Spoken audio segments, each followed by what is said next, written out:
You're listening to a conversation with Philip DeFranco and a guest. Maybe you'll learn something, maybe you won't, but we'll have a good time. Probably. Hey, welcome to A Conversation With. My name is Philip DeFranco, and today we're having a conversation with Nikita Dragun. Hi. Hello. When we were talking, I was like, is it Dragun or Dragon? No, that's what was like the biggest thing. And it's the funny backstory. I wish it was way cooler, but someone had taken Dragon on Instagram back in the day. Okay. So I was like, and I think at the time I was like in middle school. So I was like, oh, I'm just going to make it a U. Just go with it. And now everyone's like, is it Dragoon? Dragon? That's what everyone needs to remember. That decision you're making when you're, now like 12, but when you're usually 18, that's your whole life. But you know what? Now it's on my passport. Now it's on my ID, so it's legal. Hi. Oh, you did the same thing? Yeah, fully. Yeah, so I changed my name as well. Did you? Yeah. Wait, do people know what it was before? It was Philip Rancina. I could bleep it, but it's on Wikipedia, so what the fuck's the point? Yeah. What was the day? Where did you get that? So I originally made Philip DeFranco because someone at my college found my address and came to my door, and I thought, oh, this is scary because to be kind of... Was it a male or female? Female. Oh. Admirer? Yeah. No. I've never I've never experienced that bad part of it. It's always been positive, but it spooked me because scary. I went from just kid that had like no friends. I was very shy, very quiet, to all of a sudden people showing up at my house. So I created the stage name, and then I also felt like I just became that person. It becomes you. Yeah, exactly. Was that for you the same thing? Yeah, no, for sure. I mean, for me early on, what it was obviously growing up a boy. Mm-hmm. Hi. Everyone, hello. Oh yes, for people coming to the video that are not aware, I'm like trying to make my voice like higher. No, so for growing up as a little boy in Springfield, Virginia, where I grew up. I was born in Belgium, but I grew up in Virginia. I for a really long time just thought I had like an overactive imagination, and a lot of times I would experience things in real life, but then in my mind I would have a different take on it. And it would be like, oh, well, what if I was this woman, this girl who I've always wanted to kind of aspire to be, which I never thought would be possible. And I would do different things. I'd be fearless. If a boy was bullying me right in school, I'd be like, oh, well, what would, Dragon or Nikita do in this situation? Oh, interesting. Yeah. So that was always kind of my thing. So the Dragon thing came from, well, first of all, it was a joke. It was a tease that the boys used to tell me back in. I know. I don't know. This is a you owning. Yeah. Taking power from. It is. It is one of those moments, and when I think back to it now, it's like, oh damn, that was so cool. Like, of course, like why? So why would they call you that? Well, because you know how like people are like, kids. They're like, oh, you look like a mouse. You look like an elephant. You look like a monkey.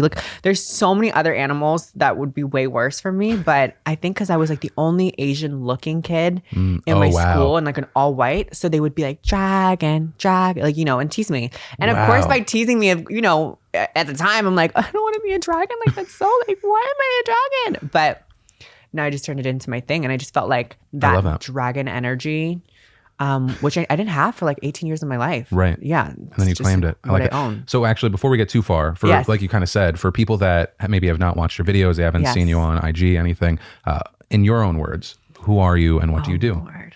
This is a hard one. I'm like, should I say my Tinder Bumble? I feel like so this is out of the answers you give, right? Yes. This is not what you're explaining to a 40-year-old, right? No, you Different know what? Answer. I think I got it. Okay. I am a trans beauty mogul, pop star in the sense that I'm a star of pop culture, and a bad bitch. Like it's, and that word is all encompassing for me. It sounds very, a little straightforward, but it's this kind of like energy that you get after you kind of go through some shit. Am I allowed to curse on this? We'll bleep it? Yes. Don't worry. Yeah. No, it's like I said, 18 years of my life. Just not who I was supposed to be. Quiet little kid, back of the class, bullied, just not the cool kid. And then I always just, had this feeling that I was going to be somebody. And it's funny because even back in the day, like in school, people would tease me, boys, but like they would be like, oh, well, whatever, like he'll be famous. Like that was the joke. Like everyone knew from the jump, but everyone still tried it. So whatever. But look at me now, bitch. Look at me now. So I'm going to just set it off from the beginning. Yeah. In general, this whole thing is supposed to be a conversation, but while doing pre-research on you, Yes. it, even as kind of you said before you came in on, it's a little bit of a minefield. I haven't experienced that yet for a guest. And so I wanted to touch on certain things. Touch on it all. You said to go for it. Yeah. So I guess kind of the first thing I want to touch on, just because it's a big question mark. By the time this goes up, maybe it'll be answered, or maybe it'll have been the day before, same day. What are your thoughts on?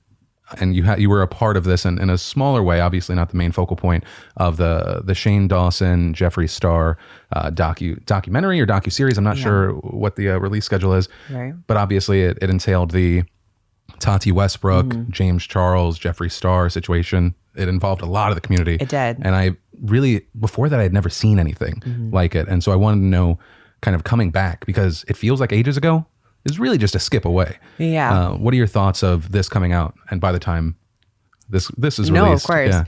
I mean, that was a really tough experience almost for everybody. I feel like everyone was just holding their breath during the whole time. Not only do I know these people, well, not Tati as much. I don't know her as personally, but we have met. But, I know everyone, right? These are people I've grown up in this industry with. Obviously we've all experienced things, some of us aren't friends anymore and whatever the drama might be. But for this to kind of take it to such a level where people's lives are truly affected and their mental state is affected, and obviously just as a human and obviously as a friend, it's really tough to see the impact of someone, and we see it across the board with any kind of industry in this like YouTube or whatever this is world, someone getting canceled. And the cancel culture, which obviously has been the biggest, craziest storm that's been brewing, but to see it at this level, which I don't know if we've ever seen before, right, it was really disheartening. And so obviously, I think at first it was just like pettiness or whatever. And, we've seen the drama. We've seen, things, shade being thrown or whatever. It's like what the beauty community is known for. Sure. But when it kind of took a left turn and things just started getting really nasty, really ugly, very personal, lies, I think a lot of times, miscommunication, things of that nature being spread, I think it was kind of hard to witness. And for my involvement in the situation, it was only because I had information that I knew from the other side was incorrect. And I knew that my friend at the time, James, couldn't really speak on certain things. And so I kind of felt like that was kind of my job, maybe in a wrong sense of like, I obviously knew from some people's sides, it's like, oh, here goes Nikita trying to get involved again. She wants to be in the mix of the drama. And so even too, when I throw stuff out there, when it was the Sugar Bear deal. So that's what the overarching thing was. Well, that was the thing that was strange to me, right? Is there were a lot of people focused on the Sugar Bear hair, and when we covered that on the show, that was the lightest part of what we covered. Absolutely. Because when we looked into it, when we were getting certain sources that, weren't comfortable talking on camera. Absolutely. The lineup of the version of events that James was talking about sounded valid. Yeah. But for us, when we were covering it, the main thing, and it felt like the thing that somehow got overlooked, was there were these massive accusations that all of a sudden got sprung up and then added on to millions of people regarding sexual manipulation, exploitation of power. It even felt like, and maybe the exact terminology wasn't used, sexual assault allegations in a certain way. And then it was refuted. And then I was like, we're going to keep this private. And then it went away. And so that's what I'm kind of wondering is, given this series coming up, do you think that this is going to be, if you were to predict, because I don't know if you've seen it, if you were to predict at this moment, do you think it's going to be amending? It's going to be this thing that brings people together, or it's going to be kind of the opening of a wound again? I personally think it will be an opening of a wound. In my heart, I obviously want to be like joy to the world, but it was a really hard time. And to see my friend go through that situation and to see just literally everyone coming at one person whether it be lies or whatever. And like I said, everything was refuted. And I'm definitely not trying to take sides or, be like, oh, well, of course I'm in my friend's corner. But at the same time, when people make allegations of that nature and they're not accurate, and you have someone dealing with the pressures of literally millions of people, the attention of almost the world, coverage from everywhere. And then you know how like, whether it be just people who aren't even in this beauty space, when they get that one little soundbite, when they get that one little headline, that drop of blood too, they think that is it. Oh, okay. Right? Yeah. And even when everything's disproven or the information's out there, they still think that one headline of like, oh, isn't that the kid that XYZ, right? So it was really tough. And so with this docuseries, I mean, I hope in my heart, and I don't really know Shane that personally. Sure. But I do know I know he has like a good heart, right? Like he's a good person. And I just hope that it's not trying to further something that's kind of been at some point resolved. But at the same time, when bringing it back up, you're just kind of opening the box up again, right? I do wonder what's going to happen. No, it's going to be an interesting week. It's crazy.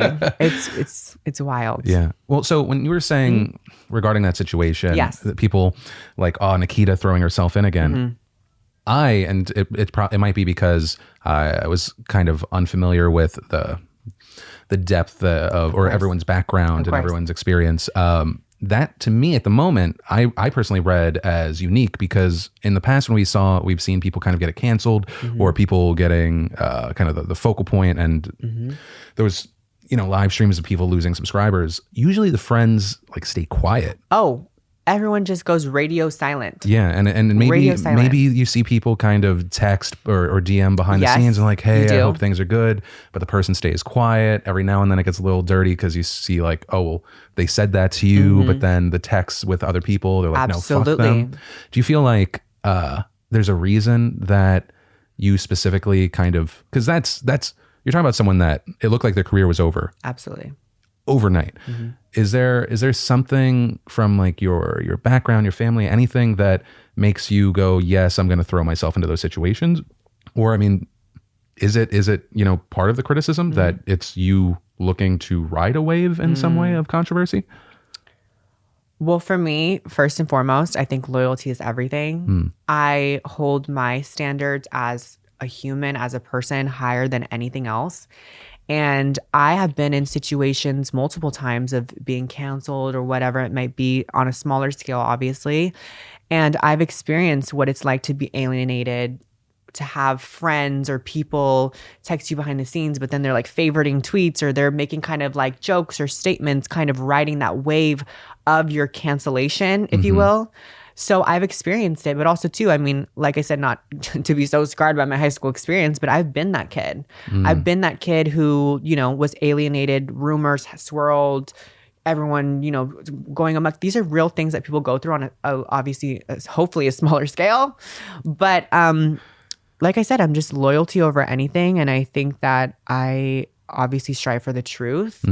And it just, something in me just like can't idly stand by while everyone's just like throwing stuff at someone, whether it be my friend or whether it not. I just don't believe in ganging up on somebody without fully, looking at their side, stepping into their shoes, even in kind of things that I've had in my life. Like I never fully just go at the person. I also try to kind of understand their point of view.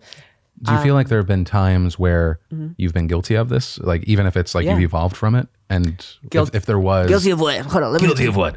She said she was guilty. Let me clip it. Clip it. No, where, maybe, right, you're the version of you today, right? Yes. Is there something kind of maybe from the past few years where you feel like you unnecessarily or incorrectly maybe piled on? I don't think so. No? And I think I can say that pretty confidently. I think from experiencing this almost double life, if you will, I'm able to see a lot more than people might necessarily, because I've been in kind of two separate minds. So I kind of just have a broader sense of just life in a weird way at this young age. When you say both sides, do you mean in the sense of your childhood versus now? No, I mean in the sense of like male and female girl. Okay. you know. Okay. It's because I, you know, not only did I experience society when I was a male, I now am experiencing society as a female, and just like all those different experiences of now going from, you know, having to worry about walking down the street, whereas before as a male, I never really had to worry about that. But now, you know, just I'm just saying the different things that I've had to face in this small amount of time has broadened my understanding and respect for others, because it's hard. Life is fucking hard. Okay. So in going back to your question, I just feel like I am a very loyal and strong person. And I feel like even if it's me going against the grain, maybe that's the Aquarius in me. I'm just like, you know, even if everyone's going this way, I want to go that way. Even if it's the right way, I still want to go that way. I just want to stand for something, obviously, because it's like, what was the quote? If you don't stand for something, you fall for anything, whatever. Something basic, I was like that, but you know, I post it on Twitter and I get lots of likes. I know that one. But it's hard. It's fucking hard, and I always take the side of it as like almost like a joke. And I know that sounds really awful, but especially even in that situation. Look, everyone's throwing things. Everyone's getting crazy. The tension's so high. So I have always taken the approach of like unbothered. Even when I tweeted that thing out of like, you know, defending him and showing the receipts and the facts, I was like, oh, sorry, like Dragun Beauty doesn't have enough money. Like we didn't have enough money for Coachella tickets. So I sent him to Sugar Bear, you know, something. Actually, so wait, a question for that, right? Yeah. So around that time period, because I forgot about this until I looked this morning. God. You posted a video, yes, at that same time with you clickbaiting, like you were acting like you were going to address the scandal to promote your stuff, and so that's why one of my questions is, when it comes to controversy, how often do you feel like you're entering it or creating it for the potential of gain versus people inflicting it on you just for life events? That one's a tricky question, because sometimes, see, like I said, I think whenever I get into controversies, it's almost like you know what you're getting into. You know what I mean? Well, you are like you go to that rodeo a lot. Yeah. I every now and then when I experience it, I don't know how people that are regularly of that life do it. It's a bit crazy to me. So actually, a question that I wanted to get regarding of course. Kind of support and growing up. Oh, go for it. Back to that wig, because I was just thinking under this wig.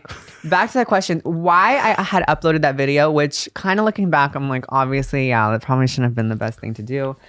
You know, it's a good idea. It's like one of those things. The internet's on fire. It's on fire. And see, the thing is, every fucking bitch out here was like piling on, getting fucking views, using my face, using his face, like everybody's motherfucking face, millions of views, all this fucking shit. Everyone's going rampant. After I released that thing, now everyone's going crazy on me. Sure. Obviously, up my fucking ass. Well, you said this, and from this video that you did with him, that you guys said this, and that had nothing to relate to whatever the situation might be. Sure.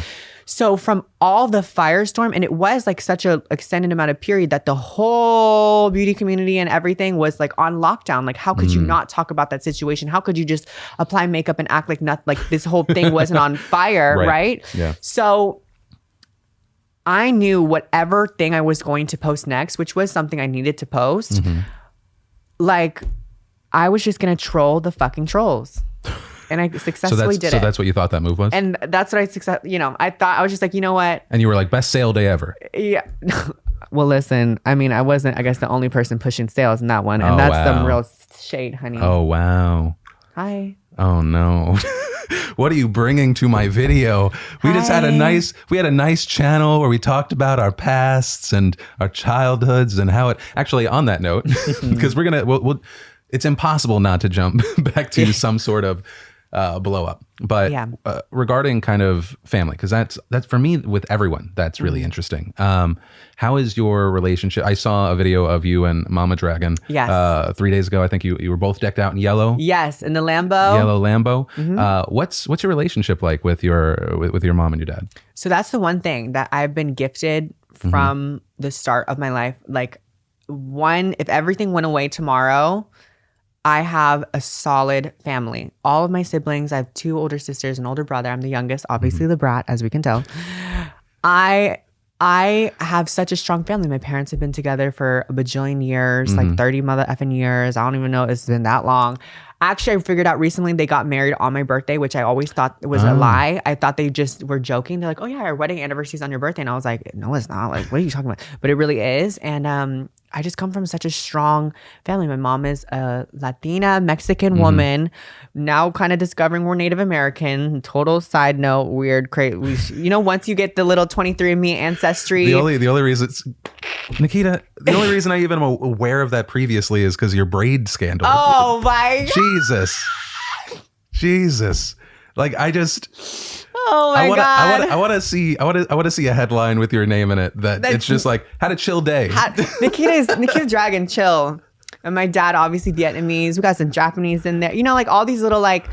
Anyway, so I come from a very ethnically mixed household. Sure. Both military parents. My mom, is a doctor for the military, and my dad has been obviously in the Army forever. Brother went to West Point. My sister is also in the, it's just, I have a strong family. And we've obviously faced a lot, of adversity growing up in a conservative, typically white suburbia. And that's the crazy thing. My parents obviously have such deep roots in their cultures. And I think that we didn't even have a gay person in our entire bloodline. Not outed. I don't know. There's some. We got some. We got some. I don't know. So we got some cousins or something. Oh, okay. But no, none of that. And obviously no education in terms of being trans or anything. So when I had made the decision to come out at first as gay, it was already a learning curve and it was already pretty difficult. But then when I made the transition to obviously transition, that was a tough one because I think that I moved off to LA at that point. I turned down my NYU scholarship from high school. I took a year off and I went to community college, which, if you go to community college. I have, yeah. Your high school peers, they think you're a failure because they're like, oh, you went to community college. Oh, you didn't get accepted into our partying school. That's like $50,000 a year, right? That crazy money, yeah. That crazy. So, I took a year off and tried to figure it out. And that's when I was like cross-dressing and going out to clubs by myself and just figuring it out. And then once I was dropped off here in LA, which I'd never visited before because I got another scholarship to FITM, the Fashion Institute of Design and Merchandising, to go to business school for makeup. Like, we're gonna hit that too. Oh no. You really were researching. Well, I don't want it to be lazy. No, of course. But okay, no. So it's interesting, I think, to a portion of my audience regarding when you said when you were younger you realized you were gay. Yes. Right. When did you realize, and when also did that become a conversation with your parents? So I thought growing up I was born a woman until I was like 5. Oh, okay. So this is where my research fell short. No, it's weird. We're done, guys. It's weird. The research, we need to pull up the citations. The citation page is wrong. No, I grew up thinking I was a girl, or when you're a little kid, you don't think about gender. Sure. You don't just think like, oh my God, I must like X product because this company is promoting this to boy. You know what I mean? You don't think that. You're just like, whatever you like, you like. So I did not know until I was in preschool. I don't know what age you are in preschool, 5, 6? Yeah, around 5. 5 or so. So I was always a little bit more mature because my siblings were a little bit older than me. So I was always just a little bit ahead. And so I never liked to do naps ever. Nap time was like not a thing for me. So my teacher would allow me to play dress up. Sure. Wow. And this was like on a military base, mind you, in Virginia. So that's not the dress up we thought. Yeah.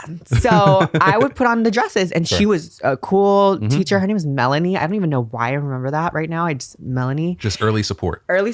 And then it wasn't until another teacher from one of the classes had come over, just probably to talk to the teacher, Kiki or whatever. And she was like, "Why would you let that little boy do that? That's disgusting." Oh wow. Like, how dare you let him put on that dress? Like, should we talk to the parents? Like this whole big ordeal. And that's when I first realized, I was like, oh wait, this is like wrong. I shouldn't be, I shouldn't like this. And then it kind of developed more and more when my favorite color is pink. And when I was in the first or kindergarten, I'm like, oh, what's your favorite color? Pink. And the boys are like, ah. I'm like, oh, okay. So for early on, I knew I had to, like, in a sense, hide that from from everybody. Yeah. Well, especially early on, it's like It's crazy. Yeah, kids are little animals, so it's just But it's self-preservation. crazy how much you can remember, or that you have the like, because kids are so smart, and the things that obviously I can't even imagine with social media these days. But I was experiencing and self-aware at a very early age. So once I kind of knew this whole gay thing, I knew how to mask it. But it was only a gay thing because I wasn't educated on trans. Like that wasn't even slightly a conversation. And that was for you, was your kind of first introduction to that when I think you were 8 and you saw a documentary. Yes. What was that? I don't remember what it was. But it just, okay. It clicked in me, but I remember I was watching it. It was like on TV, and I just like remember seeing something, and it was like, I think even back then it was like, obviously just as like, I was like, okay, like I think this might be it. And I think I what reinforced it too was on Ugly Betty. They had, I know. Yeah, no. Such a random show. Solid show. On Ugly Betty, they had that girl who played Mystique, by the way. They cast a real female as the trans woman. Okay. Rebecca Romaine, maybe? I don't know. I think I don't know how I remember. Nods from the audience. I'm remembering these names. Yeah. They had this whole thing where, this guy had a brother, and then his brother got in a ski accident. He thought his brother died, and then his brother came back as a woman, this whole trans thing. Sure. And that was another time where I was like, oh, wait, this is like, oh, okay. Like, I mean, obviously they had a woman playing a, Sure. Don't get me into that. But that was like another moment where I was like, okay, wait, this could be a thing. Sure. Right. And then I just grew up now in high school and all that stuff, just thinking I was the most extreme, super feminine version of a gay. And even too, I really didn't live as a gay male because I never had like, a gay boyfriend, or I never had like sex or anything. So it wasn't like I really was, in a sense, living a gay life, if that makes any sense. And when do the parents get involved, or no? When I was gay, or that I was about to be trans? Both. Okay. The gay moment was, they've known. I mean, it's just been, I think they just really thought I loved girls. Because they're like, oh yeah, he infatuated. He loves to play only the girl characters. Sure. Loves to only draw girls. I think he's gonna be like a designer, because I used to just draw. I mean, at the time I was drawing like the dragon, and Sure. like with the clothes and the hair that I've always wanted and stuff. But yeah, I think they just thought I was just like, just like, always gonna be like kinda, a Hugh Hefner or something, right? Like just obsessed with girls. I just didn't know if you had one of those moments where you were like, I have to tell you something, and they're like, well. No, I mean, I kind of did. I mean, I definitely had one with my mom. Like I told her, like I think after like watching like Sex in the City or something, Sure. it was so random because the only time that it would kind of come up was like, oh, I can't wait for you to like marry a girl one day, or like, oh, I can't wait for you, like what kind of girlfriend, or like what, like kind of though, and that's the uncomfortable feeling that would be. And then after like one of those moments, I kind of was like, hey, I mean, you kind of know, but like, hey, what's up? And then for my dad, it was like, Lady Gaga has her monsters. Sure. And she has a very prevalent, obviously LGBTQ plus community, and like the monsters. Like my dad's very foreign, so his kind of correlation between gay and monsters, like Gaga, are kind of similar. So I think one day he was like doing laundry, and he's like, "Are you a monster?" And I was like, "Yeah." Okay. Wait, and so that was the click. Okay. Of like the gay. Right. Of the gay stuff. So what about trans? Trans was harder because trans was, I came out here to LA. I met my first trans person ever. And I just was starting to learn. I was in the scene more, and I was also in college, and my college isn't a traditional college, so it's not like we have parties and stuff. Like, sure. So and being in the middle of LA, I would go out to like WeHo and West Hollywood and the underground gay community, trans community. That's who I like really was like roughing and toughing it with in the streets, and then make it to my 8 a.m. class somehow. So the trans girls I met all were working girls, and that means obviously that they were being paid to have sex, and that's probably, from what I've seen in LA, especially when I was growing up here in this like past 3-4 years, probably like 80%, if not more, of the trans women that I've met are all working women. That's interesting. And I would see them. Do you think that there's a reason for that? Yeah, there is. I mean, I think it's because a multitude of reasons. I think it's money.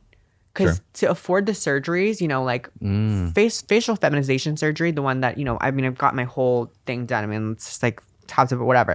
My body's like worth, too much. I could have bought a house, a car, and a more like insurance, and Like it's just it's expensive, and that's why you see, unfortunately, the use of black market stuff and botch stuff, and people, trans women losing their lives. And it's just this whole dark. It's really crazy, but it's also a fantasy at the same time. It's so wild. So imagine I'm here partying with the most gorgeous women I've ever seen in my entire life, that I literally could not even scratch the surface of their beauty. Like the biggest tits, the biggest asses, the smallest waist, like hair, glam always. Sure. And they're with these like basketball players, these rappers, these celebrities, like married men, like, and it just seems so glamorous. They bring them Louboutins, they bring them like purses. Now they're driving a Porsche or whatever. Like it just was so glamorous that I almost fell into it just by being surrounded by it, right? Like I just was like, oh, I'm like a really broke college kid. Yes, of course I have my scholarship that's paying for my school and it's paying for my apartment, but I'm living in a 2-bedroom apartment with 4 roommates, so it's like, when you say that you were feeling the appeal, was it because you kind of just saw only the positives and you hadn't been introduced to the much darker side of that, where you see kind of like the violence that gets involved? Absolutely. Yeah. So, I mean, you would hear about it, obviously, and you would see in the news and stuff, but then it's just like when you're in it, it's like, oh no, it's LA, like whatever. Like, look at all this stuff. It's amazing. They wake up at like 3 p.m., 5 p.m., go get ready, go out all night, and then do it all over again. But then obviously when I was learning and seeing the real tolls that it takes on their life, obviously mentally, about having the idea that no man would ever want them besides having them as this kind of like, little side piece on the little hidden secret, and that they would never be brought to the day of to the light of day, out with or seen with anybody. It was crazy. And to see the surgeries, and to see, I've been in the rooms when people are getting silicone injected into them, or crazy body modifications, and it's a real thing. And so it was tough to see. And I think what was strong in me is like still that will that I was talking about earlier, of like wanting to do things that no one's ever done. And just, I've always had that one thing in me. And it's like, maybe I wasn't the coolest, maybe I didn't have the money or whatever, but I've always wanted to just be different. And so I wanted to make my money my own way. And that wasn't to like knock anybody else of like the sex work, but it just wasn't what I wanted to do, because I never wanted a man to say that he's ever bought me anything, or that he bought me a career, or that, I am where I am because of him. I think that had a lot to do with my mom too, because she's like strong Mexican woman. Yeah. She's like, even too when I was transitioning, she's like, if you're gonna be a woman, you're gonna be a bad, like strong bitch. Like you're gonna be strong. Like you're not gonna be a weak bitch. You're gonna be a girl. You're gonna do it right. And I'm like, okay, mom. Like, that was like her one thing. So that's when I started Instagram and YouTube and everything. So I started when I came to LA going on 4 years ago. Started college. FIDM? Yes, for FIDM. So I was gonna say, was that? Yeah. What was the parental reaction to on NYU? I'm going this way.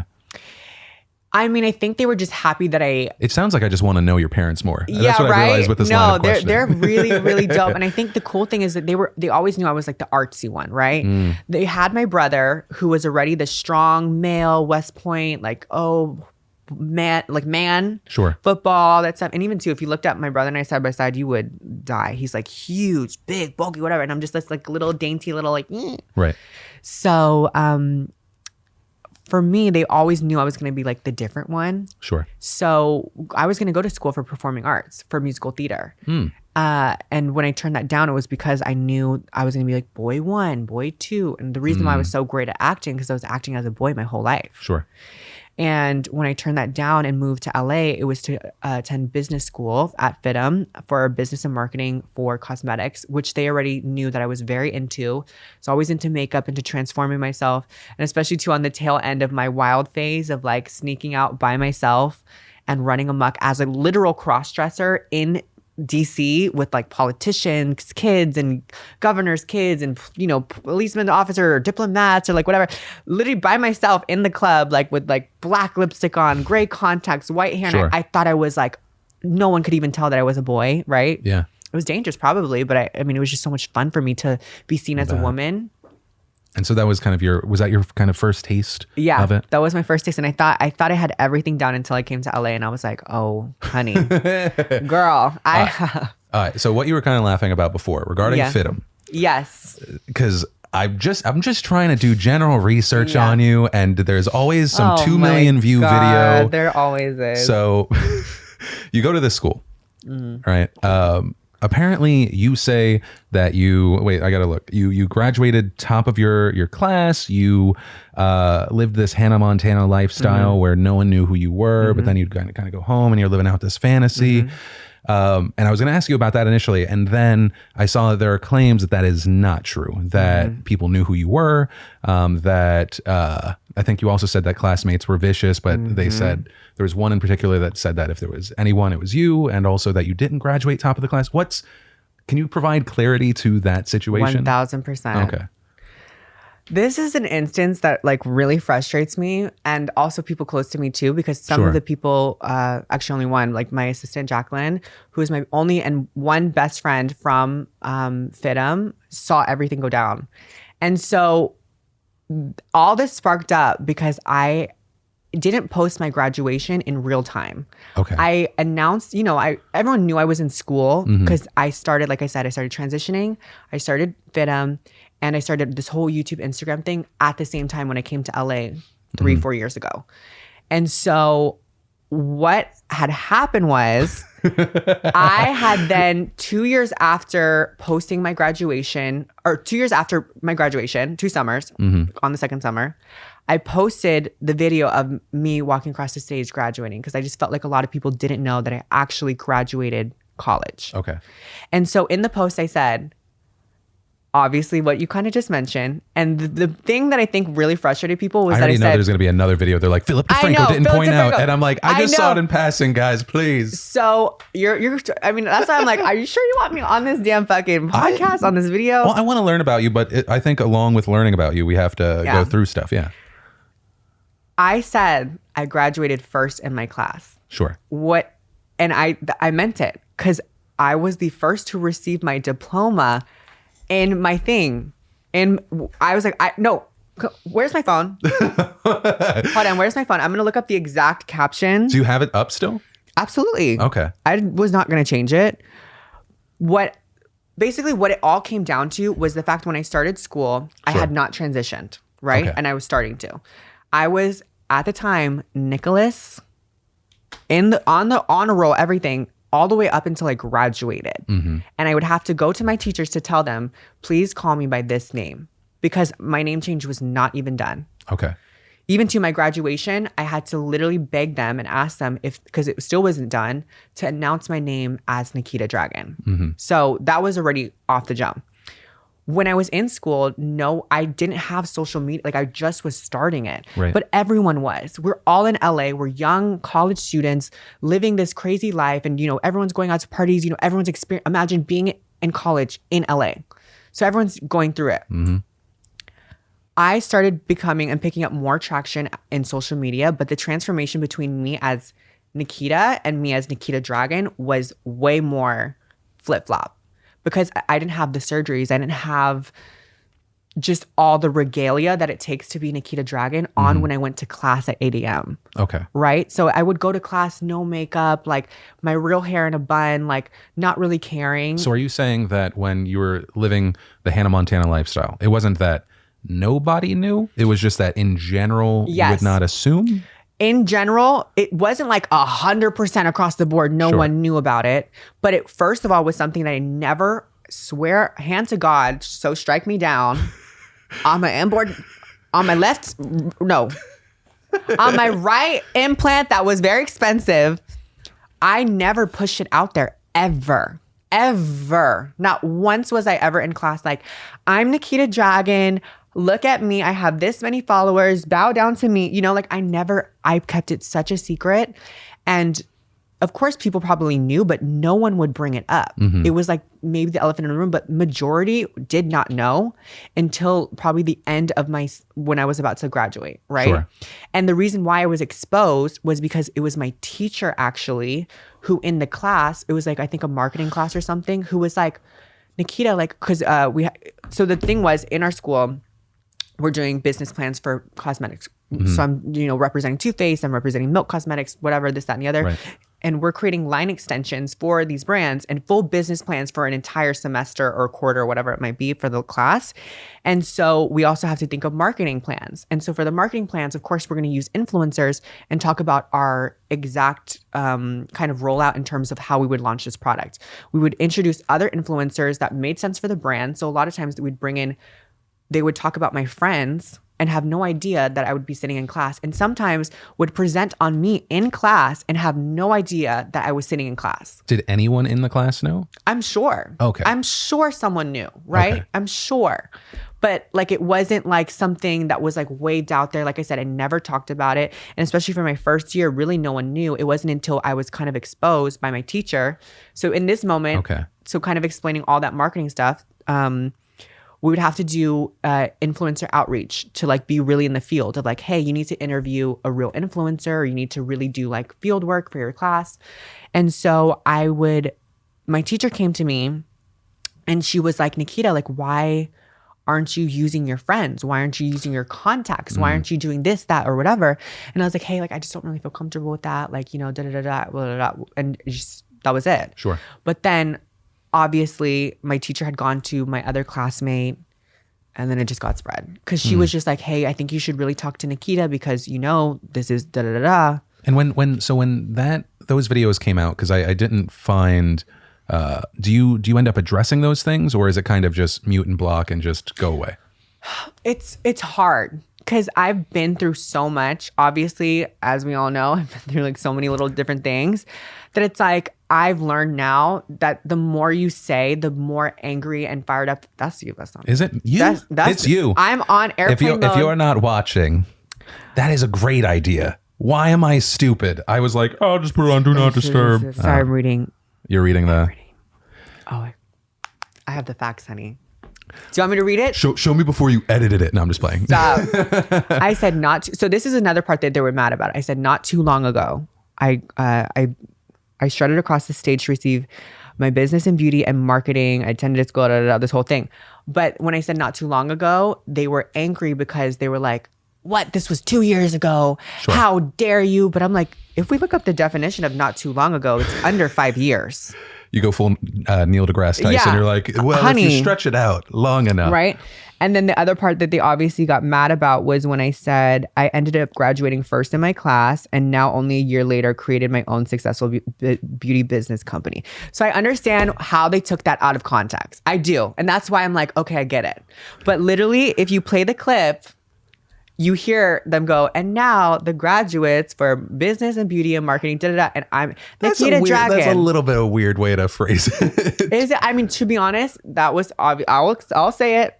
I'm sorry that they misunderstood what I wrote. I'm sorry. I like the way you apologize. No, I am. I mean, I graduated first in my class. Is that bad? If you, because I did. But you didn't graduate as the... I didn't say that I was the dean's honor roll. What I said, I was the first person to graduate and get my diploma. That's a weird way to put it. I mean, I'm not angry at you. I'm not angry at you. It's a fucking Instagram caption, y'all. It's a fucking Instagram caption. It's an Instagram caption, but it is also something that you say to how many millions of people follow you at this point? Only a couple. It only says 55 on my account. Social media is the main communication outlet of the president of the United States. I so agree. What we say on social media, you know. And I'm like, don't get me excited. I'm like, if we're gonna fact check anybody, you know what I mean, and get over all crazy over my fucking no. This isn't about Trump. This is about you. No, of course, I would never. But anyway, so going back to that, what obviously now being exposed and whatever. Obviously, you know, people started to know who I was. And sure. like I said, I wasn't trying to keep it a secret, but at the same time, it wasn't something I was boasting. Yeah. So when stuff like that happens, do you end up just growing more? Yeah. That's so interesting. The more you're hated, the more famous you are. But we know that. Well, that's not. We know that. The thing is, right? that's not true for all industries. Because, really? Yeah, but definitely, I would say, in the beauty community, it's not 100% success rate because there are some people. Yeah, but okay. So, okay. So there was that. Then a question that I wanted to Hey, ask. I'm gonna finish it. Oh, go for it. Yeah. So I obviously, didn't realize I was cutting you off. No. It's fine. I just was making a point. So obviously, I don't want that point. Moving on to my agenda. No. So okay. So after I was exposed, whatever. Sure. It wasn't like I was a secret, whatever. People knew, whatever. And then obviously going through the course, people started becoming more. I don't like to use the word jealous because it sounds gross for me to say it. But imagine them thinking, oh, well, Nikita comes to class late. I wasn't a good student. I leave from class early. I wasn't a good student. Barely got passing grades. Like I said, I wasn't a good student. But, oh, she thinks she's too good. She has this social media following. She doesn't talk, so they created this kind of narrative of who I was, of this stuck up. They will do that, yeah. Whatever. And so people. Kind of going into a situation of my last final big project. It was a very illegally blonde moment where now I would say 90% of like I said, it's not everybody, but they were vicious to me in the sense of like, oh, we have to do a group project. We don't want her because she doesn't do work. She's not going to do her work. Like she's just like whatever. Like, she's a bad student. So like, that's why I said they were vicious to me because they would talk about me. They would make up things about me. I'm sure because they were intimidated because I was doing things. Like I said, I never boasted about it, but I'm sure they would see it. Mm-hmm. And when I ended up, and that's why obviously Jacqueline, who's my assistant still to this day, and I got together because she was like the top A, whatever. We connected. She didn't listen to anybody. And then I ended up getting the highest probably grade. Let me not make all the claims, but one of the highest grades in the class. Sure. To kind of disprove everybody. And so, like I said, it was a Hannah Montana lifestyle because I never talked about it. I would have times where I would miss a lot of class to go on these brand trips to try to scavenge up some money. Mm-hmm. And all that money that I was collecting, and everyone always has the question too of like, how did I get money to pay for my surgeries? Sure. I was getting it from social media. And all that stuff I was using in brand partnership and Sugar Bear Hair, shout out to Sugar Bear Hair, Sugar Bear Hair and all that stuff I was using to pay for my surgeries. I would get surgeries in between each of my my breaks. So it was a really hard time in my life. And even too in that video that you're talking about, the person's like, oh well, she always said that she wanted to be friends and wanted to hang out and stuff. And it's like I was laying in bed for 3 months, right, because I got an operation done. Right, the whole break, and then I would come to school and then try to keep up with school while also trying to do social. Like it's hard, right? It's really hard. Yeah. Anyways, okay, so that's done. That's good. Well, anyways, I got my fucking degree, so stop. Hey man, that's further than me. Wait, no, stop. But you I'm know what? I'm a college dropout. All the college dropouts are, and I wanted to be a college dropout. Oh, not all the college dropouts. I'm very lucky YouTube happened at the right time. I wanted to be a college dropout so bad. So, and that's why I boasted about me graduating because I was like, you know what? I think sorry I didn't word it right. People always try, I think, and undercut you, especially. But okay, so kind of going a little bit back to something, but to get to a point that I wanted to hit on. Tell me. You talked about when you were out here, you kind of saw, I guess, the scene with the trans community, yes, right? And with finding someone that you want in a partner, is that hard? Absolutely. 1000%. How do you go about it? Because it's a completely different world than me. It's hard. Yeah. Let me explain what my difficulty is, and I think that would shine light onto why it is so So for me, I think a lot of people, what has been successful with my brand in particular is I'm a mind fuck. What do you mean? So being the way that I am, obviously, surgeries, whatever, they can do a lot, but you can't do surgeries on everything, right? Like okay. I'm 5'4", shoe size is 6, tiny, it's just like, I've always been very feminine. And even as presenting myself as a boy, people thought I was a girl. I'd have full shaven head, go into the boys' bathroom. The old white men would be like, why are you in here? The girls' bathroom's over there. So I think that after going through this transformation and presenting myself online, that I have the mind fuck because the media doesn't typically spotlight trans women in the way that I present myself. So that being said, it's more of like they want the caricature of the trans woman. They want the 7 foot tall, wig, drag queen. They want that kind of like, oh, you know, it's a dude, that kind of like ha ha ha moment. Sure. Whereas I am living my life authentically as just this college, at the time, a college student, you know, graduated and posting IG. I'm like an IG bat, like any other girl you see on Instagram these days, like posting up half naked pictures, like my whole ass, like whatever it might be.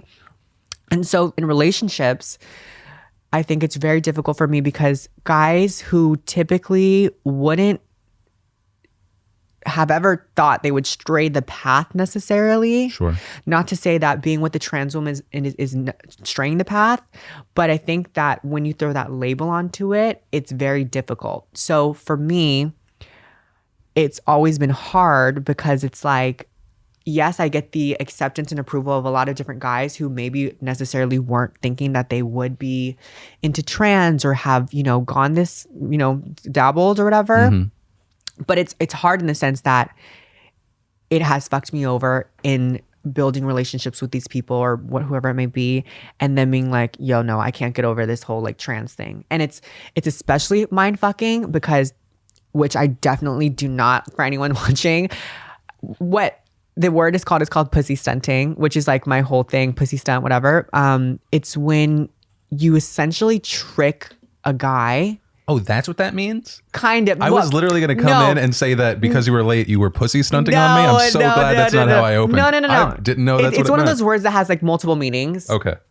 So, but the real, like the street, like trans term for it, pussy stunting, it's like stunting on a guy that like, Oh, wow. I have had moments where I've gone on dates with guys, not telling them that I'm trans, because also too, I don't feel like it's something that I owe to everybody, right? Because you feel like you're you. I'm me. At the core of it. And it's like, yes, of course, if I'm going to be intimate with someone, and of course, if my safety, and that's the biggest thing, is like, of course, like definitely don't go into a situation where you're not telling somebody and you're trying to trick, you know, because I have had that happen where I've, you know, the guy's kind of freaked out or whatever, like, why didn't you tell me? Like, this whole thing. But it's like, and that's why I think it's a little dangerous. But for me, where it's become difficult is the fact that once I throw a label on it, everything changes. But I've experienced it as me just having a connection with the guy and it being the best, most amazing experience ever, and him truly falling in love with me. And then once I throw the label on it, or once, you know, he starts thinking about it more, it just is too hard and difficult for him to get past that. Interesting. That's really interesting. So when you provide that description, yeah, is that what you would describe of your relationship with, was it Michael Yerger? I'm getting that name wrong. Well, are you going to stick with who, or are we going to be able to talk about it or no? Just don't say his name. I don't really know him like that. You mean the boy? Sure. The boyfriend? The boyfriend who said he was a fake boyfriend. Because just to provide context for anyone that's not listening, is this too much of a sore subject? Can we just not say his name? Sure. Can we just say boyfriend? Sure, the boyfriend. Okay, let's do that. Okay. So with the boyfriend, you put out a video saying that your heart was broken. Yes. Right? You go a little further detail, which, I mean, people can watch that video. Afterwards, I guess he puts out an Instagram story where he says that it was actually more of a business relationship, at least at the start. He refers to the relationship as fake boyfriends. Yeah. What is that? What's that, right? Because even hearing how you were talking about it being complicated, I'm wondering, is that relationship an example of it? Is that different? Absolutely. I will say this is a sore and hard subject for me to talk about, only because it just like rocked my world. It really did. And I'm a very strong, clearly person, but even like the strongest people have their vulnerable moments. And I feel like for me, it's really hard to be vulnerable sometimes because I have shared a lot. So for me, with this situation with him, it did start off business. And that's what I even stated in the video. It started off as I met this guy at a party, found out he was a model, and, you know, we had the connection of that. His agent, whatever, and my manager are together. They're like pretty much like husbands. And, you know, he was, by the way, he was the one who kind of like came up, it's just this long story, whatever. But basically it started off as a business thing, because then I was like, hey, I'm doing this YouTube video where it's called I Hire a Boyfriend for a Day. Like, would you be down? And prior to this, he was already communicating with me, and we were like, you know, friends and friendly. He was following me, DMing me, which he initiated. Nothing bad, like nothing unfriendly, I guess you could say. But then we started working together. We did the video. It went amazing. It was like really the first time I met him. And then from there, it started developing more. I had another campaign and I was like, you know what? They need a male model. So this guy was really cool. We vibed, like, and he wasn't weirded out by the whole trans thing. Sure. So why not? Let's hire him again. Hired him again. But prior to that, it was like around Halloween, actually around this time. And just by chance of luck or whatever, I ended up seeing him because, you know, in LA, Halloween's like 5 days. Yes. So I end up running into him every single night. Oh, man. Okay. And so we start developing, you know, drinks and twerking and dancing and, you know, things start to develop and a little something, right? I mean, you know, that's LA. He's really cute. When I put on my makeup, I'm really fucking cute. And I like have to say that, you know, I have got some swag to me. I know how to work the boys. So, you know, we continued to work, like I said, totally working, whatever. And then it wasn't until like, I think towards like almost like the middle of it, kind of, or like the turning point was, we did my Dragon Beauty campaign, the first one, which he is in. And the whole weird thing was like, you know, he had my birthday and like, so we started continuing this, right? Like I was like, oh, like, let's just keep posting pictures. Like, you know, we worked together. I just kept posting pictures. I would never tag him purely from the idea that I knew how much hate he was already getting being just associated by me and having people, they're like, oh, you're with a chick with a dick. Oh, you know, your chick used to be a dude.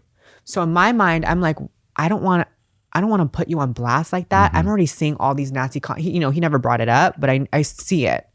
And I just felt so awful, like, you know, and he's so cool. And that's the thing, he's really cool. So where it took the turn was after we did the campaign, and even before then too, there was like a night where we had gotten a little bit more physical, like sexual, I guess is the word, but not like nothing like, but you know, like we had like a party moment and just got more whatever. And so then, and like I said, this whole time we're texting, you know, like more and more, like, you know, everything in between. And then after the campaign happened, we like really hung out. He just came over to my place. We watched a movie, typical thing. And then that was the big conversation that we had, where it was so confusing. It was just like, what is this? Like, because imagine you're in business, but then you're flirting and now you're getting physical. It's like, what? Where are we going with this? There's just a lot happening. It's a lot. Sure. And it's very public. Yeah. So that was the night that he and I had the very grown-up conversation of just like, hey, look, and I spoke to him very straight. I was like, hey, look, like, I get that I'm trans. I've been through this situation before with guys and I just don't want to get hurt. I like you. And if you don't feel the same way, if you want to just keep this business, let's do that. But I also kind of want to end it if we want to keep a business because I'm starting to develop feelings and I don't want to impose that on you. I'm trans. Like, that's just the biggest thing. You come from a all white bloodline. First of all, conservative, not that that has anything to do with like, you know what, but it's just a different world. Sure. Very religious, Southern life. And if you don't feel the same, like, let's just not continue this. And that was the conversation I very straight up had with him. And then he back at me was just like, Nikita, like, I don't care. I really like you as a person. And I want more. I want to like develop this further. And so that was the night we kind of like. Oh, okay. Yeah. I was like, oh, that's what the pause means. Okay.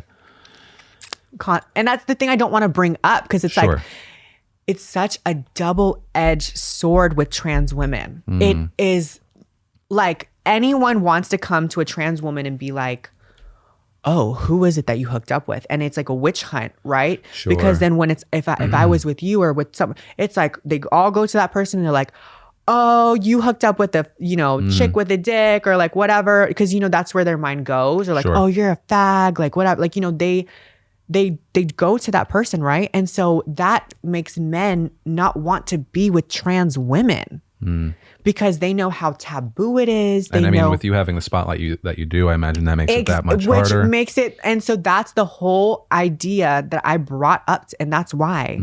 And it's hard now being put in the position that I'm put in, having him say these statements that are like, it's just the thing that we see with trans women. You see the guy be about it behind closed doors, be about it even, and I will say too, that I have a lot of receipts.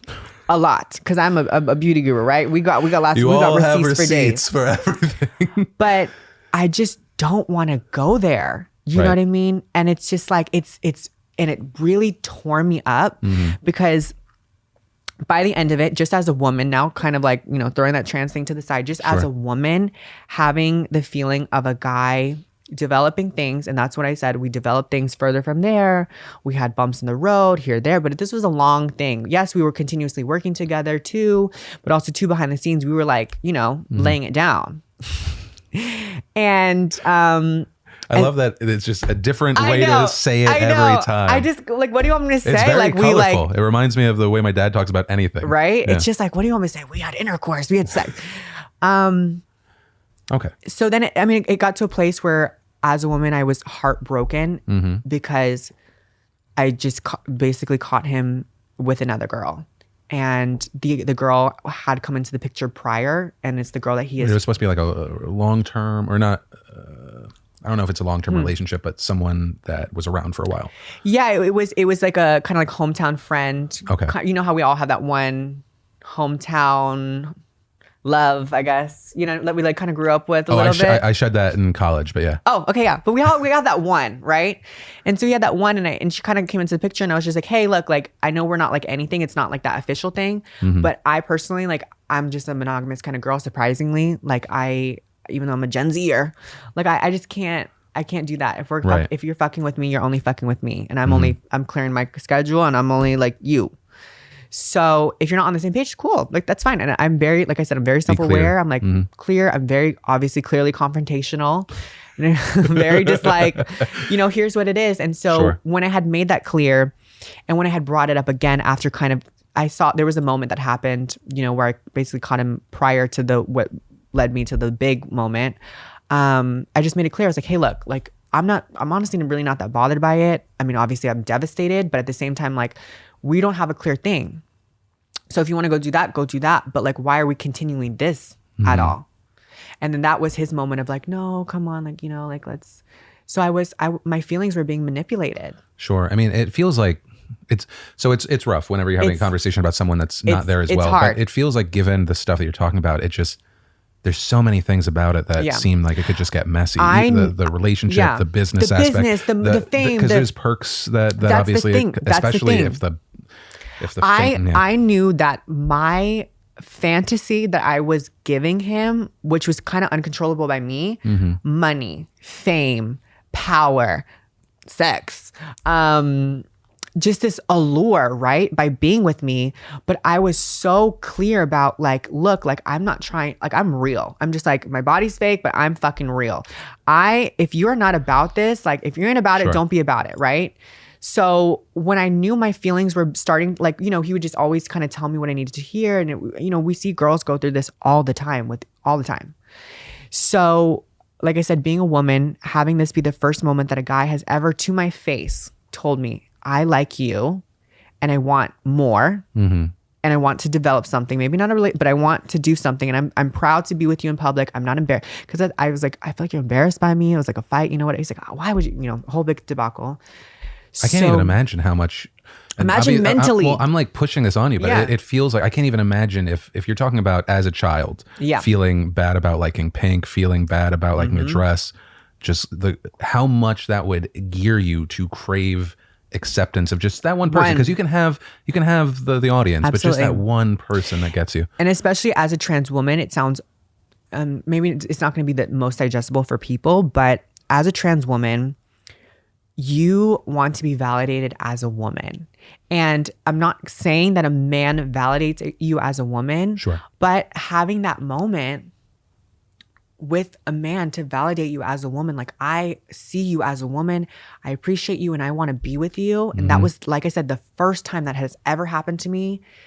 That's why it just like all threw me, because it's just like, I felt manipulated. I knew it was probably miscommunication. I knew it was like the allure of money, fame, power, whatever, like all that stuff.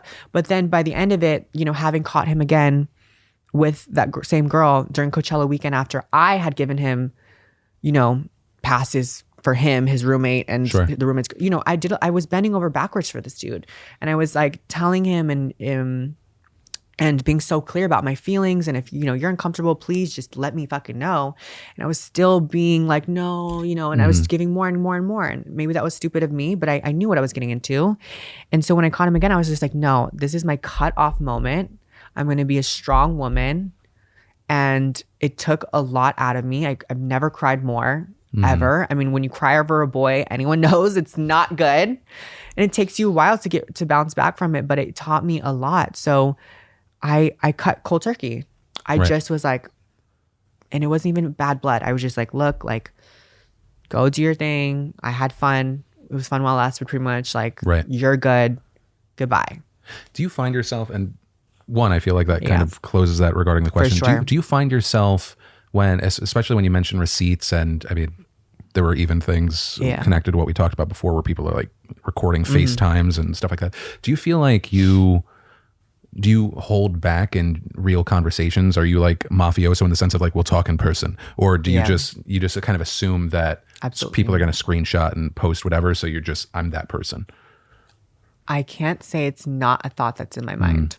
Because there has to be that level of distrust. I've always been, if I'm going to be completely honest, Sure. a little bit of a distrusting person because of my experiences in the past. Sure. I mean, like anybody. And especially too with social media, seeing what's happened to my friends, seeing what's happened to me personally, it's like, how could you not be? Mm-hmm. And so I do hold a lot back, but that's why when I do let someone in and when I do trust them, that's when they can hurt me the most. And clearly, as we know, as I'm sure from my rant that I just gave, it hurts. Sure. It really hurts me. And it sucks because I know it just makes it harder for the next person. I get that. So this is the last question regarding no, go please. Any controversy, but it's the lightest. Tell me. I love this. I appreciate the way that you're talking about this. And I have not addressed 90% of what you've just asked me. I've not. Really? Yeah. I'm glad that it wasn't just because I was shit poor at researching. Great. No, I just feel like, Well, I can't. Yeah. It's one of the reasons why I even have reservations sharing, because people can say whatever they want about my show and my opinions and the coverage, but every criticism about you is about you as a person. Absolutely. Or your personal actions or the people in your life. Absolutely. So, and I can say that I have the toughest skin in the world. That's always like the most sensitive place. But regarding controversy that you control, yes, right? Because those are obviously the ones that seem kind of that happened in your vicinity. When you have things like the VMAs, right? And you're going into that and you're like, yeah, you know what? I'm going to have 3 collared men. Yep. Is that you going in and it's some sort of commentary, or is it, I know that I'm going to be able to ride this controversy wave? That one was commentary. Okay. What was that? Because I guess it's the perfect segue. But when obviously going through that whole boyfriend situation, now it's all put out there that Nikita hires boyfriend, Nikita makes boy slave. Like, that was what I was commenting on, which I hadn't. And obviously up till now, I haven't really kind of rebutted, if you will, going back to what the other person had said. So that was my comment to everybody, because it's like, you know what? I'm very the type where I'm going to probably make fun of myself before anybody else does.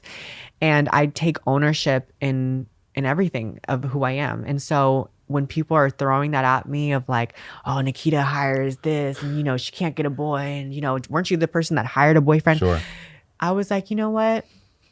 Yeah, I am that bitch. And I'm going to drag 3 gorgeous gay men, paid men. Also, let me say to all A, B, and C cameras, paid models. I'm glad you're not involved in sex trafficking. I know, right? I'm glad we got that clear on the podcast. Honey, clip it. No. Jesus Lord. I just, that was just more of a statement. Sure. And I think, how interesting. Yeah. I mean, it's so funny because people just took that in so many different ways. And I think that they're like, oh, why would you do this to men? Like if it was the other way around, sure, people would be outraged. And I was like, it has been the other way around. That was my inspiration. Snoop Dogg did it in 2003. Okay. with multiple girls. Oh, really? I have to look it up. We'll put it on. Chains, collars, the whole thing. I mean, yes, he didn't make them crawl. And it was also us looking at 2003 in a 2019 lens. Absolutely. Yeah. Interesting. Yeah. Do you feel like your transition has helped you regarding popularity? Regarding having kind of a career? I know that given the kind of struggles you talked about, it feels like it's almost a weird question, but I was interested because I was trying to look at the analytics of it, and it looked like you sharing this part of it really helped. But I wanted to know your thoughts. Yes. Yes. Just yes. Just I yes. mean, I for a long time was so embarrassed about it. I mean, you're taught to be shamed for being who you are, obviously, especially being a trans woman, and just in this world, it's like, oh, you're like a tranny or whatever people want to say, chick with a dick, man, whatever. It's not something that you wake up and you're like, I want to do this because this is going to make me so popular, right? To do this. You wake up every single day almost flexing a muscle, trying to appear the way that you want to appear, sound, smell, feel, touch, your essence, to be so woman to who you are, but you also, in a sense, are real enough to know that you're lying in a weird way. And you want to be perceived that way. At any given moment, someone could come in here and be like, aren't you a dude? I could be going to Starbucks, grabbing a drink or whatever. My DeFranco mug. And it's just like you go out the door every single day knowing that you're almost performing for everybody. You're like... And do you feel like that makes you maybe more geared to fight too?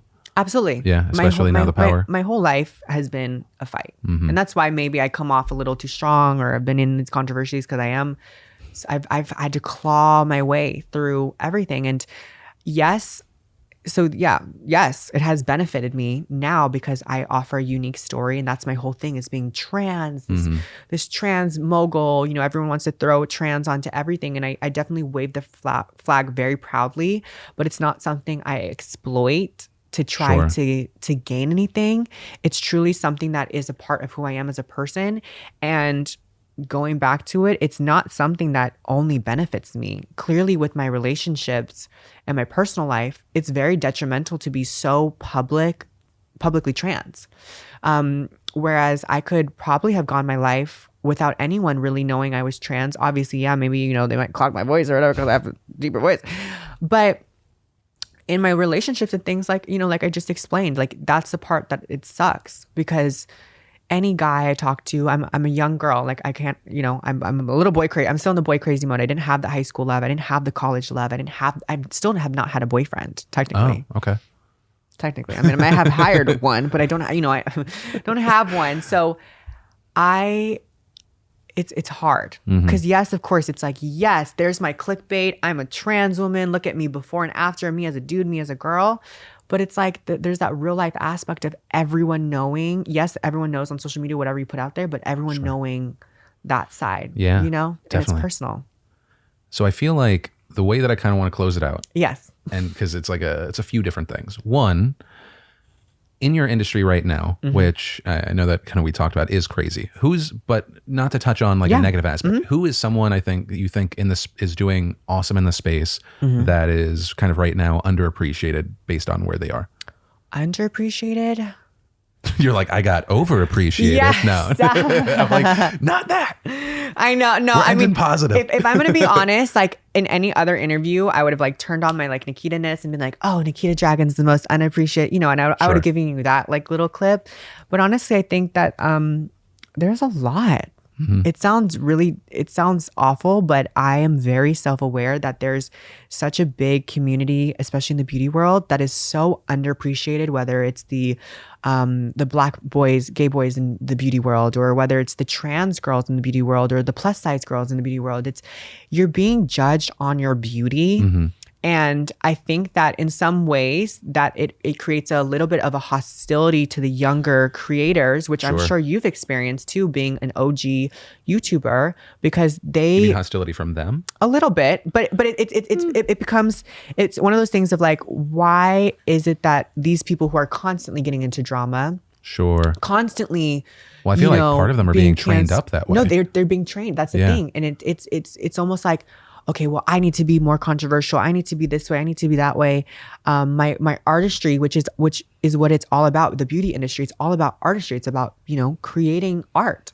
But they see it as the top people, which I've been obviously a part of the problem, are only, the top people are like these like mega stars creating burning bridges and creating, controversy. Yeah. So it does. And that's why I do feel like there's so many different unique stories in the beauty world. I mean, maybe I'm biased because I'm from the beauty world, Sure. but that are just because I know there is such that negative light on the beauty community, right? But Sure. that is who I think are unappreciated. Just everybody else.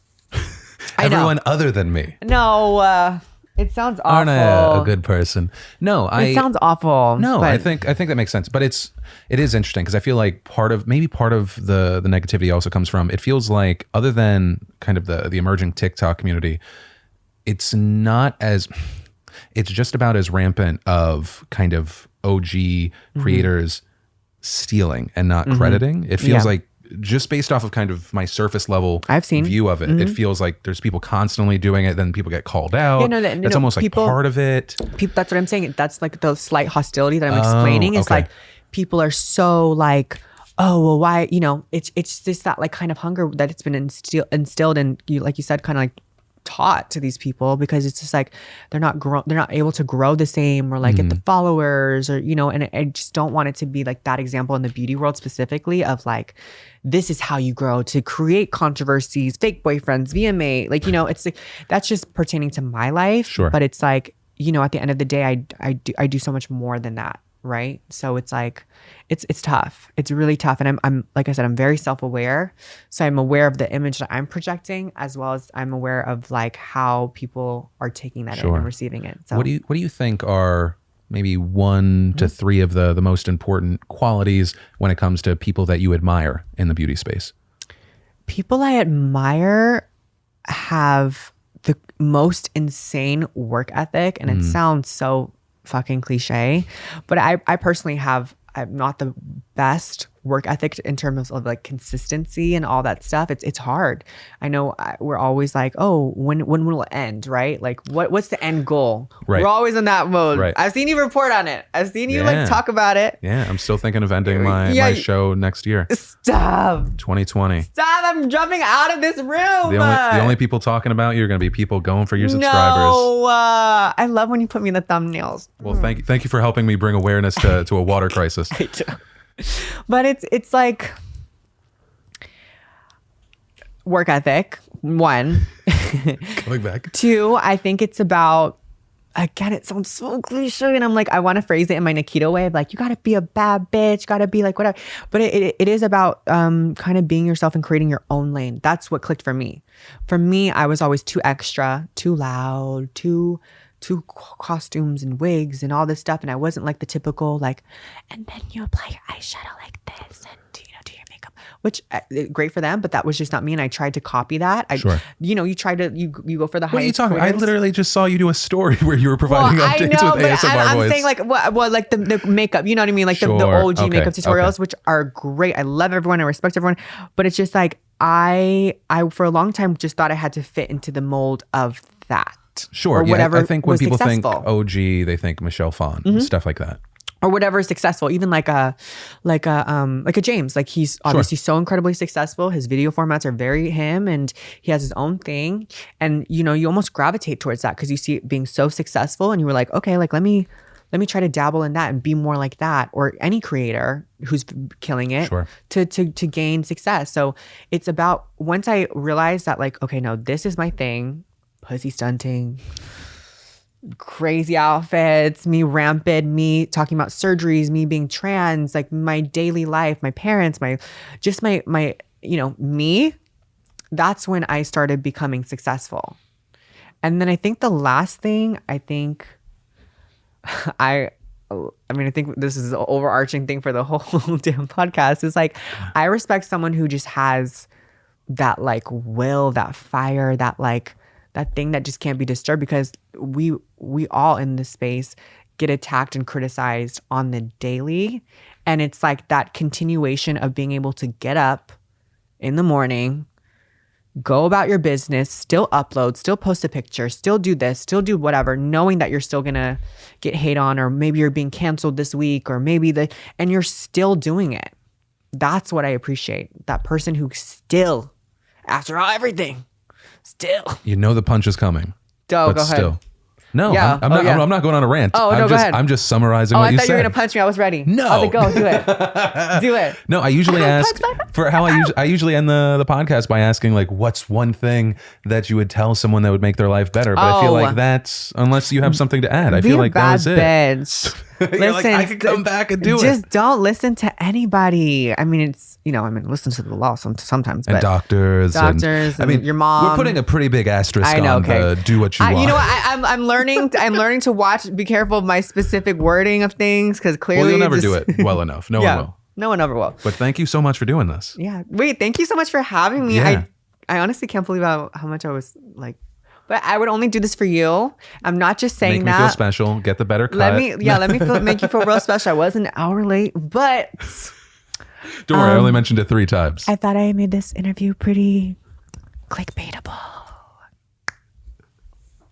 Perfect. That worked. Thank you so much, for real. Hey, thanks so much for watching this podcast. If you made it to the end of the video, you like this, you want more in your life, after you hit that like button, make sure you hit that subscribe button. Right now, we got one brand new video every week. Also, if you don't want to watch my dumb face with the fantastic faces coming on, you can also click that link in the description down below, and you can listen to us in all the good audio podcast places like Apple Podcasts and Google Play. Is that a thing? I don't know. I don't really listen to podcasts off of Apple Podcasts. But apparently 51% of you do. So we're also there. Okay, bye.